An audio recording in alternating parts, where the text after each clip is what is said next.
Welcome to the new sound of online radio. Welcome to the sound of Universal Broadcasting Network. 'Cause you make me feel like I've been locked out of heaven. A mix of today's hits and hard-to-find favorites, combined with the most entertaining and intriguing talk anywhere. This is your sound. This is the sound of Universal Broadcasting Network at upnradio.com.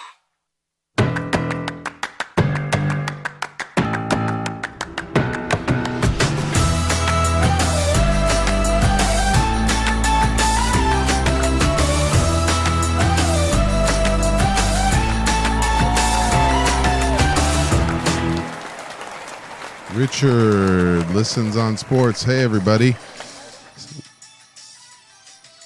And I need to mute my phone, apparently. And so does my guest. We're hearing an echo in studio. Welcome, everybody. It's Monday again. We are back, and we are live. And thank you for being with us. It's an exciting time. NBA Finals are in full effect. Las Vegas Golden Knights won the first game in the NHL Finals, and it looks like the Capitals are up 2-1 in that. So a lot of exciting things happening in the world of sports. We have general managers hacking Instagram accounts. We have all kinds of things going on, and I'm excited to be coming to you today. We have our fitness wellness expert, Caitlin Patricia Weiler, will be joining us live via Zoom. And today's guest is a peak performer in many aspects, and I'm excited to be holding the mic today because usually he'd be yelling at me to jump through a cone or do a burpee or something like that. So I get to hold the stopwatch on him today. You see. So it's going to be exciting. We are going to do our rapid fire segment. We're going to get to know Dionte, things that motivate him. And the things that motivate him to motivate others.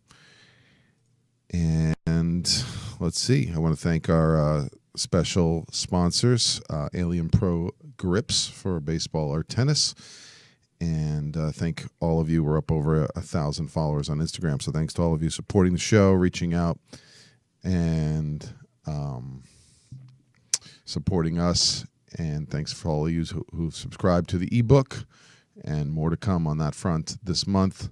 Look out for some videos and promos to that effect. So without further ado, our guest today, you've seen all the promos online, Mr. Dionte Brooks, a.k.a. Fourth Quarter DB, is currently a trainer and coach, and also a youth mentor. He he started out at Dominguez High and finished at Compton High and took Compton High to its first playoff win in over 20 years. And then continued on with football to Portland State.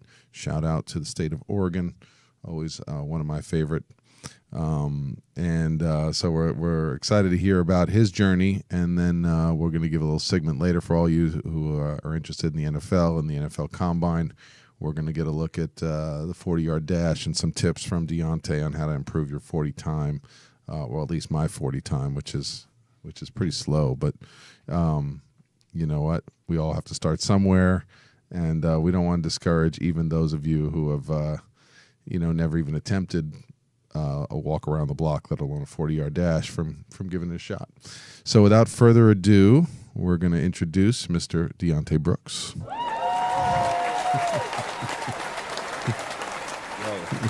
Hey, Rich, man.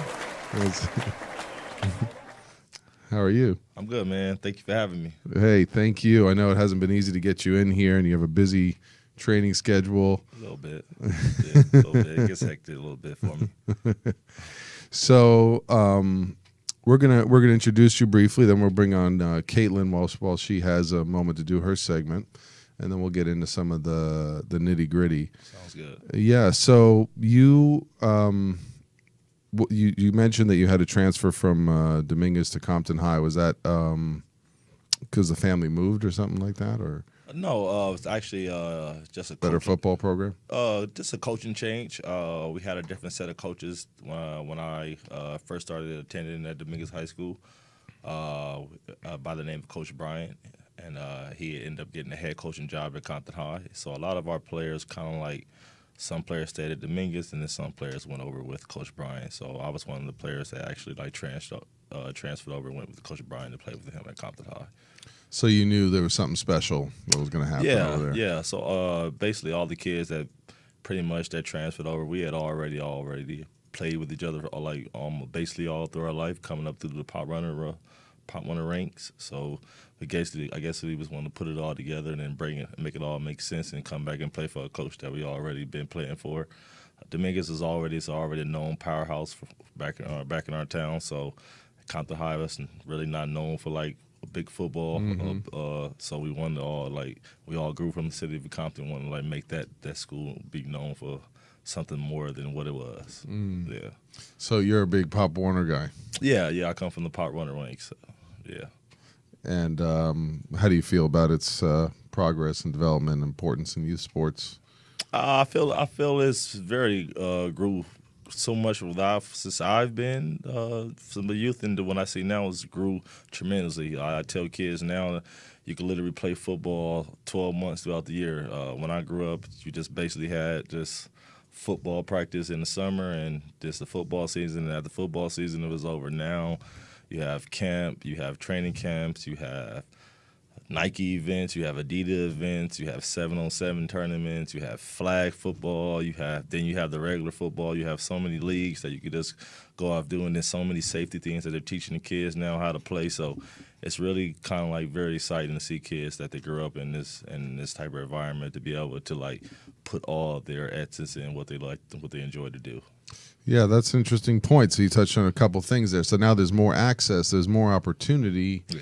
On the other hand, we know there's more injury, and it's tough when you're playing year round. How to take care of yourself and how to learn how to keep safe. I'm wondering if it was an advantage for you coming from Southern California in the heat when you wound up and going up there to Oregon. I don't know about it was an advantage for me. I think it probably was the disadvantage for me coming from Southern California and going to up in Oregon. It's very cold. It's very cold out there, but I think the biggest thing for me is just the seeing the different atmosphere of people. I think me being from the inner city of coming from Los Angeles and my city is from Compton. I wasn't that very diverse of seeing like different cultural backgrounds of people. So me going up there to Oregon, that just taught me a lot more about just different other cultures and becoming friends and meeting other new people and just experiencing new things with other people. So it opened my life up to a whole lot of new things going up there. Yeah, and that's a beauty of sports as well. Yeah. Okay, well, we're going to hear more from Dionte and get his critique on my 40. I'm putting this off as long as I can, but without further ado, special segment we always like to bring to you. We thank her for being here with you today, our fitness wellness expert and fitness wellness tip with Caitlin Patricia Weiler. Welcome. Hi, guys. How are you? Can you hear me loud and clear? We can. We can. How you doing? Hello? Hey, guys. Can you hear me? We can. Hello. Okay, good. Thanks for having me. Dionte, nice to meet you. Nice to meet you. It's really wonderful, all the things that you do. And I kind of thought before I give a fitness wellness tip, I thought I would, plug in a question for you, because is it true to say that you've really worked with, you've worked with, kids, you've worked with adults, you've worked with such a wide range of people in sports, correct? Correct. So can I ask you, what would you say is the biggest difference or the most commonality between working with such different age ranges when you're, training with sports? I get this question a lot. The biggest difference between like working with adults and working with kids is adults have their own life going on, so they're more of like, I want this, rather than when you work with kids, it's just, hey, I want you to do this, and they're like, hey, what's next? So the atmosphere of just working with kids is just always so cool because they're so excited to work with you and they're motivated. You don't really have to like like getting rah with them. You know, with adults, it's more like let's go, because they got their own lives, and which is understandable. You know, so they need more of the push. Right. And I'm sure that, you know, because kids don't have a certain things ingrained in them yet, it's easy for them to come up with something, you know, that you're training them with and adapt to that and make that their, correct, you know, their new regimen, where an adult is kind of stuck in their own ways. We can be stubborn as adults, right? And it's harder to kind of push them outside their comfort zone. Yeah. So you got to find different kind of elements to push adults out their comfort zone. But I mean, in both ways, the commonality is they're both challenging. I mean, with kids, like you said, you have to get inside their heads. You know, you have to get them to expand their attention span, because you know, kids, you know, if you're not keeping them active, they're going to differ off that way. They're going to start talking, they're going to start laughing, they're going to start playing. So you have to keep them very attentive. And then adults is more challenging. Of like you said, you just have to find different ways to motivate, keep adults motivated to stay on their goal, because they got so many other things going on in their life, so they could get distracted and fall off so fast as well. Right, and I would say too, as adults, we are a little bit more have more temptations for, you know, when it comes to eating, you know, what's in front of us. I mean, I know kids are kind of the opposite of the spectrum. They kind of, you know, are on, you know, their parents, you know, terms. But my tip today actually is, you know, I've been transitioning, you know, my business, Kit Body, and my nutrition services that I offer people, and kind of finding how can I elevate this program that I've been doing for years and make it better. And what I've come up with by being out in, you know, local communities and talking and working with people is that adults seem to need more accountability and more support. Do you find that true when you're training with athletes? When I'm training with athletes, athletes need more push, but athletes already come a little more motivated because they have a particular goal already. They have set already for themselves. So they come in already with the aspect of, I need this, I want to get this. More with just a regular adult, they're more of just going for a look or going for a change. So, but they never had it before. So there's more of like, they're really trying to push themselves to see, can I get there? Rather than athletes knowing that I'm just trying to get this goal, I need to go out and perform somebody. So it's really just a different comment of a feather of how they want to be motivated and how they want to be pushed and going towards the goal. So how does that affect you? Right, as and they're going to have yeah. I'm sorry, Caitlin. I just want to piggyback they're on your question.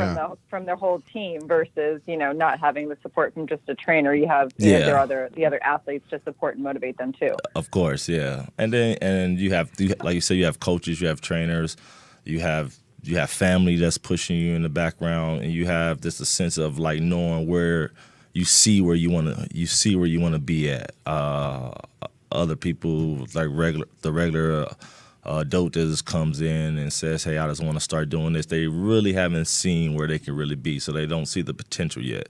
So I guess the factor of that you want to get someone to you want to see results. The goal for everything when you work out is you want to see results. If you don't see results, you kind of like fall off the wagon a little bit. Yeah. So do you right, feel? And Richard, yeah. How can you relate that to the mental part of all that? You know. Well, that's what I was going to ask. I was going to say, you know, is the mental preparation different when you have an athlete coming in who you know has this expectation to be pushed? You know, I'm wondering if you feel a level of like challenge or like I have to prepare harder. You know, how does that affect your mental game and your work? Where it seems like where if somebody is coming in, they're just like, yeah, I want to lose 15 pounds. I mean, I've seen you at work, and I see like you can like, you know, in a way have more fun because you're like, hey, I'm going to push this person to things they've never done before. Yeah. Whereas an athlete is like, hey, I need to slice X amount of time off my 40, or I need to bench, you know, 50 pounds higher by the preseason. Yeah. Well, with the athlete, it's specific things that you know that you want to do with them because they're coming in there for a specific reason. So you want to basically stick to that specific reason. With the average Joe, you could be creative, you could be fun. So that's the fun part about that because they don't have no specific thing they're trying to stick to. Their goal is just basically to look good, feel good, you know, have a nice spirit, have a nice mind. So you can kind of like you could kind of like tear after them. You kind of like get after them like I push you guys at the gym. So does an athlete want to have fun as well though in their off season? Definitely. I mean, definitely they want to have fun as well. I mean, but this, the sport itself as the athlete is the fun. I mean, I guess the grind work of the athlete is the part of what he's doing in the off season. That's the grind time for the athlete. The fun part of the time is when you're in season and when you when you playing the games, when you winning games, when you're coming off the field with your fellas, with your brothers. That's the fun times you get out of sports. So I would say the off season is more like you just want to grind, you want to put in the work. You want to make sure that you're getting your, like you said, you want to cut down your 40 time. You want to get a higher bench. You want to get a higher squat. That's when you're focusing. You really want to be focusing in on off season as an athlete. Yeah. So, remind me again, Caitlin, what was your specific question? Well, yeah, no, it was just kind of a combination of questions because I started to say when I've been out recently in the community and really working with people in person, because most of my services with my nutrition consulting have been online based, is that what I was lacking with some of my services is having that more support system, so that not only did my clients get accountability from me, their trainer, but also getting accountability from the support system around them. So I was just kind of curious with Dionte how that differentiated between, the general public and athletes, because what I'm finding is that the general public really just does need that support system. So I'm working on, getting a better, system in place for Kit Body so that everyone who is in my program can utilize supporting each other as well. Of course. Now repeat the question. Do you want to get people to be supportive in Kick Body? Well, Kit Body's her brand. No, Okay. so, But I think, what you're saying it's my is business. what I'm So noticing. I guess I'm saying. Yeah, I'm noticing. Right. So someone may come in, right, having fun and saying they want to lose weight, and then they start having fun with the workouts, and it may take them a while to be like, hey, I need help with my nutrition as well. Okay. Like, right, they may get down the workout part, but they may not realize that there's changes they need to make, in their family environment. They may not know the support they need in terms of changing dietary intake or needing more support in different areas. Yeah. So, I mean, I'm sure that's why your nutrition, coaching, all these different arms need to work well together, and why most teams have a sports psychology component. I mean, I'm even working with high schools now in the LA area. Yeah, well, nutrition is always going to be your number one source of changing the body. I mean, that's the biggest thing of always nutrition. Amen for saying that, Dionte, because people do not understand that. It is such a game changer when you focus on your nutrition. It's the nutrition part. The nutrition is about 75-80% of everything that you're doing right now. The output working, the look good part of it, the feel good part is the workout, but the nutrition part is the grind time of what you got to do to actually see the best results and feel good about yourself. I mean, it's just simple key. The facts of just staying balanced. I always tell people is not to you don't have to go overboard with yourself, but it's just always stay balanced with yourself. Don't go over. Don't push yourself to the limit of cheating yourself out of things that you crave, that you like, but don't overboard. Don't overlimit yourself with that item as well. So you don't have to have it 5 times a day in a row, or you don't have to have it 5 days a week. You can go for 1 day a week, or try to minimize it to 2 days a week, something like that. So how do you address this with people who aren't telling you or not showing you this, right? Because you see them in front of you, whether or not they're giving effort on their push-ups or crunches, but you don't always see what they're doing once they leave the gym. You're right. That's why I always tell people I'm a firm believer. I always say that I am the person that's going to push you. I am the person that's going to motivate you. I could give you all the tools, but at some point you have to be the person that says, I want this as well. So when you go home, you have to understand that I am not able to yell at you and say, give me more burpees when you pick up a chocolate bar, or you pick up the chips or whatever you like at home. So them things that you have to look at yourself and say, hey, I'm going to wake up and I am going to go see Dionte tomorrow. Do I want to eat this chips, or is this really going to help me? Or should I just go ahead and do what I need to do? So it's some sense of looking down on yourself and then saying, hey, this is what I want as well. This is what I'm doing it for. And if I'm doing it, why not give it the best effort? Why give anything 50% or half percent? You know, it makes no sense. So do you take a different approach? I mean, we're talking about, I have a, a distinct picture between, you're working with people that are maybe, Hollywood and industry type and are willing to make the investment in a trainer versus people who come from, I've been approached by, Narbonne High. I mean, you're talking about Compton High, right? These people that may not have same resources, especially as a youth. How would you speak to the youth that you work with, right? How do you get them to buy in about taking care of themselves? The youth I work, I transparency. I like to be transparent with the youth. I come from the same area with most kids that I work with. I've been through a lot of the same hardships that most kids been through. So the most thing is just letting them know, like, hey, I've been through the same thing, and hey, if I can do it and I can get out of it, you can. There's always a different way, and I'd always tell kids that I didn't have like someone like me that could come around and be able to tell you like the different outputs or what to eat or how to train and how to do this and how to do that. So the output of seeing someone that you can actually see, like, hey, he came from the same area as me and he got to a certain point, and be able to go back and be able to talk to that kid and be able to let them know, like, hey, you want to do this, you want to stay on this road. And like I said, you also got to let a kid be a kid. They have to grow and find their own way because this is how we are going to evolve in this life. But just having something in the background of this something to be instilled and have a good foundation of.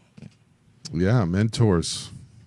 I mean, having even one mentor can change your life. I know it. Definitely. I know it influenced me with basketball, or one person you think cares, or you think it will listen if you're ready when you're ready. Definitely.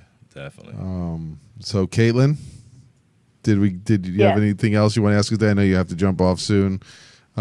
Anything else? No, that was wonderful feedback, Dionte, and I just love that you agree that it's like the 80-20 rule, that 80% is so nutrition, because I know if your athletes come in to train with you and, like you said, they have that pizza or cake that night before, that's going to show in their performance just as much. So definitely. Thanks for all the great work that you do in your community and for people to make them, feel better and reach their goals. So it was an honor to talk with you, and you guys have a great rest of the show. It's a pleasure to talk Thank to you. As always, Caitlin can be found. She can be found on Instagram at KitCait, KITCAIT, and look at the promos for all our other social media and wonderful contact information. We look forward to having her back in Los Angeles in studio, hopefully soon, but she's out traveling the world doing her thing, and we always love her feedback. So we've got a lot to cover, not a lot of time. So we got a couple segments we want to get in here, and we're going to get a little bit more about Dionte's journey. So do we have the clip on the 40 for all you athletes out there trying to prepare for the combine? We're going to show a goofy me with a little warm-up running it, but we want to get Dionte's coaching feedback here and how to slice down your 40 time. Dr. Rich of Richard Lysons is assuming the pose. He's getting ready, psychologically prepared, physically. So I think this is the first run on. here. Did I even start running yet, or is this slow-mo? Ah, man. Are you ready? Where On your mark, get set, this is time. go. Let's see. Our listeners can't. Oh, there I go. Whoa.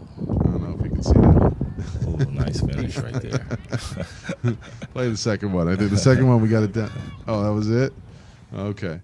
So forget about me, but we got that down to, I think that was my fastest at a 6.5 40.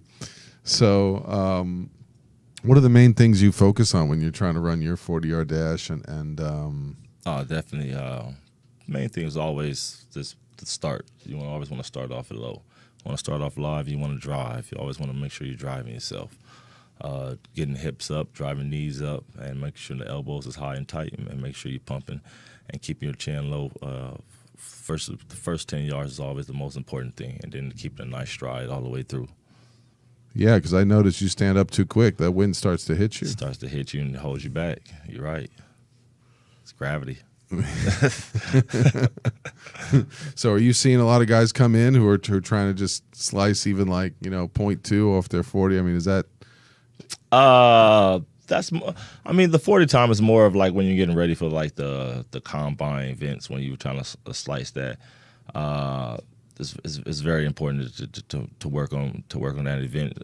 It's more important than what I do. Is like I do more agility, speed work, footwork training, hip turning, speed of direction, change of direction movements, lateral movements, all the type of different other movements that go along with the actual sport.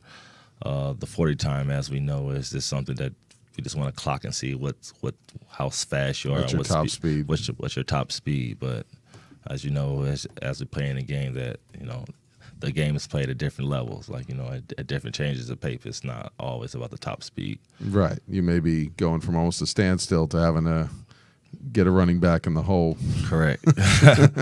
Correct. And that's We've got some photos of you and some footage here from. Is this from your senior year or from college? This is from my junior college. I played at El Camino. This is one of my highlight tapes right here. And then I also have one from Compton High as well. So let's, so we got, this is incredible. So, and you can check out Dionte's footage on YouTube, right, on your channel, on Dionte Brooks? Yeah. So is it fourth quarter DB or Dionte Brooks? On YouTube, it's just Dionte Brooks. Dionte Brooks. Yeah. So we want to do two things in the remaining time. We want to make sure we get to your the rapid fire segment at the end. But I want to know, so that's a journey, right? Did you always know that you wanted to play college? I mean, actually, I wanted to play in the NFL. That was always my dream. Just I always played sports growing up. Coming up through, didn't really have like a very supportive like system growing up. I was the only child growing up. And my mother was sick growing up. She had lupus when I was diagnosed. When I was about 2 years, she was diagnosed with lupus. So my grandmother kind of like took care of both of us.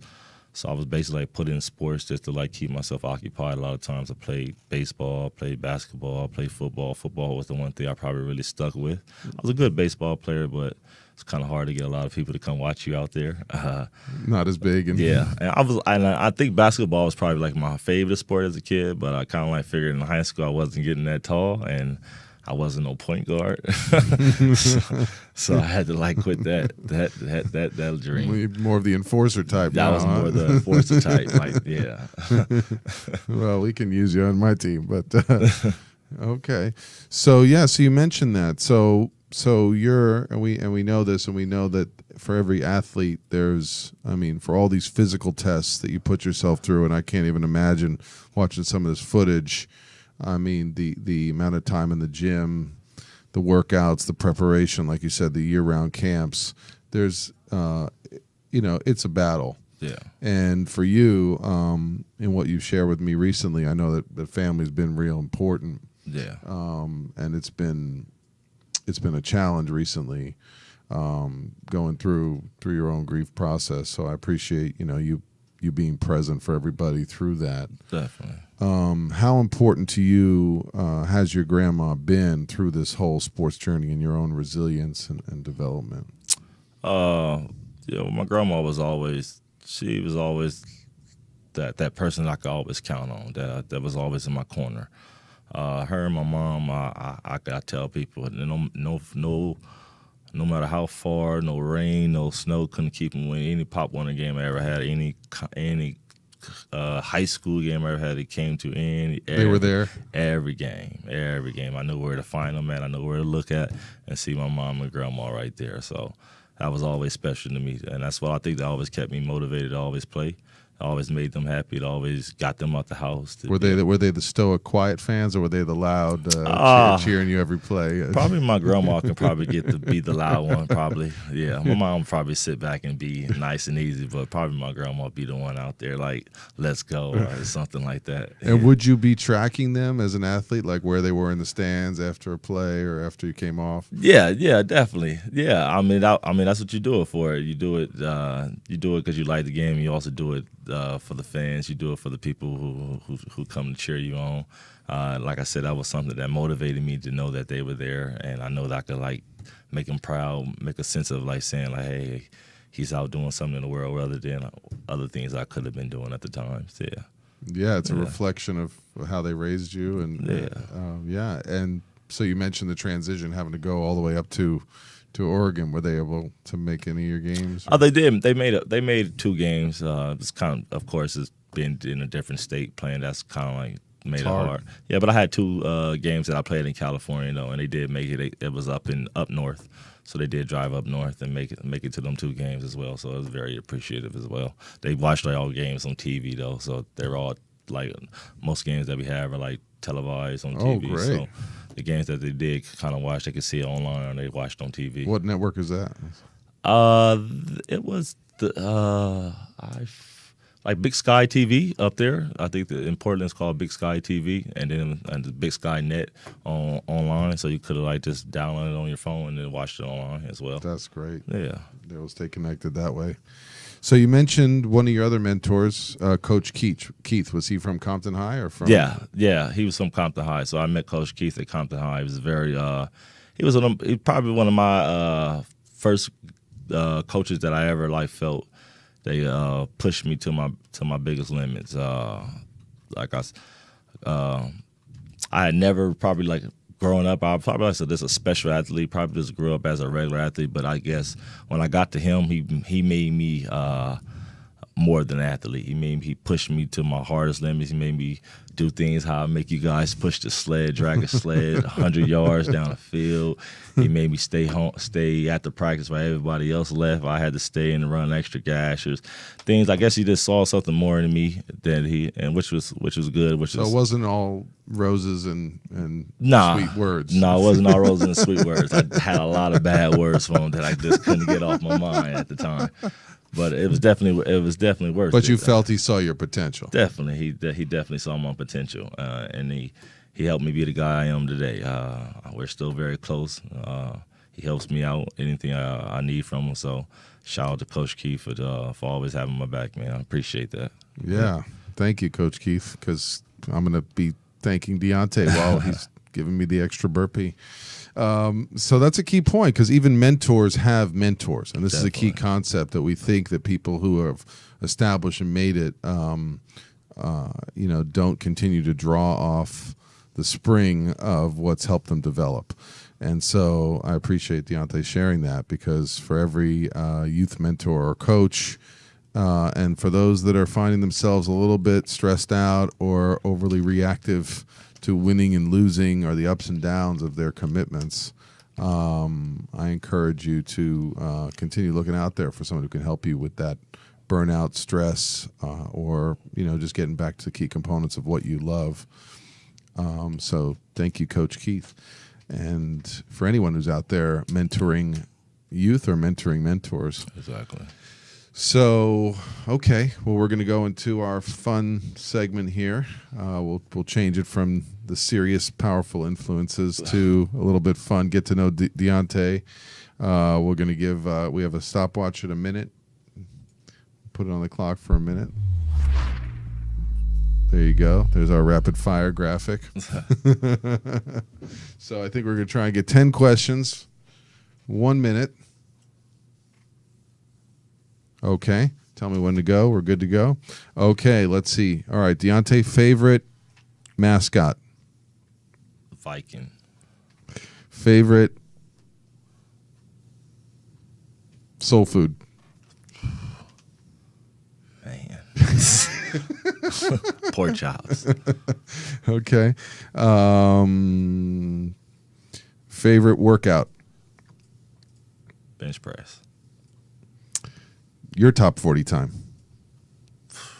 That's put me on the spot right there. Okay, we'll pass. 4 or 5. Oh, wow.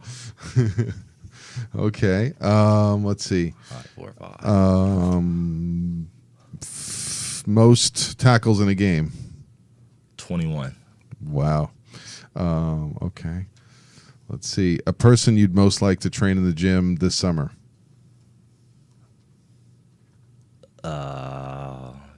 J.J. Watt. All right. Favorite cheat day food? Chocolate chip cookies. Most often overlooked area of the body in working out? I'll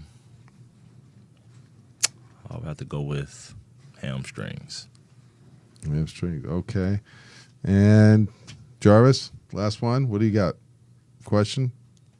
No? Nothing? Okay. And profession you're most likely to be in, if not in the NFL or coaching others?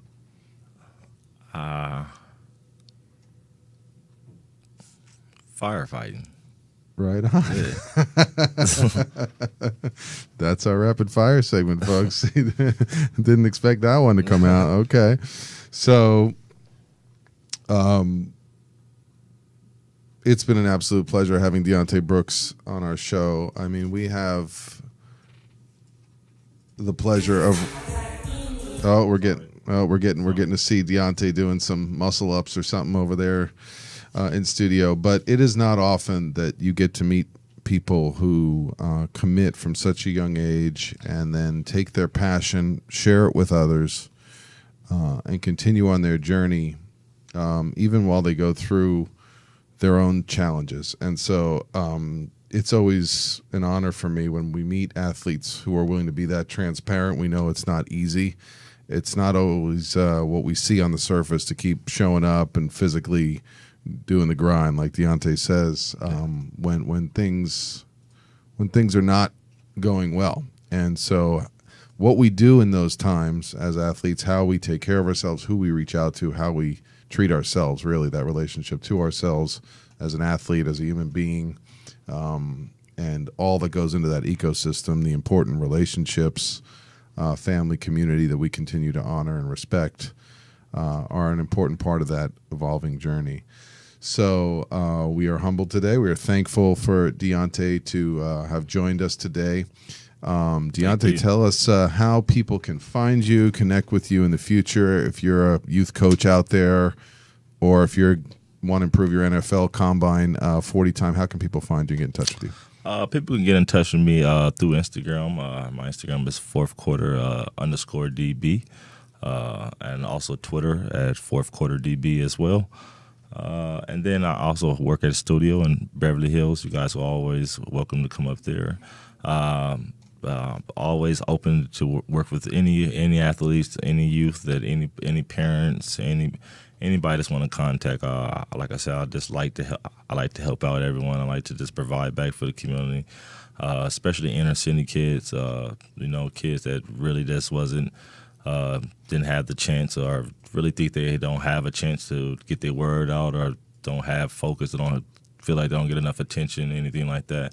I'm more willing to help you guys. No problem. There you have it. And I particularly want to give, thanks and honor to Dionte's mom and grandma, who I know is, recently passed, but I really feel her presence in his life. And, for all women out there that are role models and helping to keep the rails on the track in difficult situations, we admire and respect you. And there's some photos there of Dionte with his family, we know it's not easy to come on and talk about these things. We wish it could always be positive and success and interceptions and tackles, but no, definitely not. Yeah, I mean, it's the first big death like that that's experienced like that. Yeah. Like I said, my grandma was someone who raised me, especially when my mom being sick as well. She took care of my mom. Her and my mom had a very, very, very close relationship as well.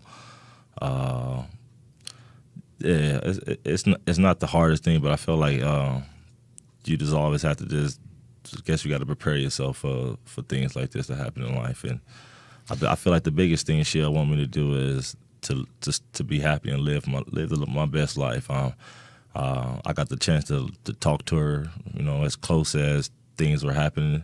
Yeah. So I mean, that's the biggest thing I feel happy about, that I actually got to speak to her, and I got to tell her I love her, and she got to tell me she loved me.